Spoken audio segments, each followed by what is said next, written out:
We'd started to look at our programmes and really felt that we weren't engaging as much as we'd like to be with that 12 to 25-year-old age bracket. After lots of discussions about different ways that we could reach that audience, decided that what we really needed to do was work directly with young people to shape the future of young people's programmes here at the zoo. Well, our mission is to prevent extinction, and that's for the benefit of future generations. So having a youth board who represent the next generation is very valuable to helping how we form our thinking. Just having that freshness is really helpful in terms of making sure that what we're doing, the decisions that we're making are relevant and mean that we're there doing what we need to do. Every 6 months we have a prioritisation workshop to see what our youth board want to focus on and what topics we think are important to young people at that time. Equality, diversity and inclusion is really important to us as a youth board because we firmly believe that the conservation sector should be accessible for everyone, not just young people. So some examples of how we've benefited from having a youth board is just having that presence within the trustee meetings to be able to start to talk about things that maybe our trustees haven't thought about. It's also allowed us to be able to get involved in many more organisations who also have youth boards. From engaging with all of the youth-led organisations through our chats at the Youth Board, we've learnt that there are many ways to include young voices in the conversations and drive forward that voice.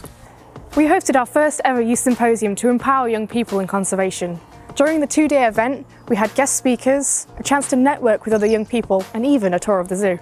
The Youth Board identified a whole load of really engaging and inspiring young speakers that we were able to bring together, hearing about their stories, hearing about their experiences. And without the Youth Board being able to identify these sort of young people who they were inspired by themselves, we wouldn't have been able to carry out the event.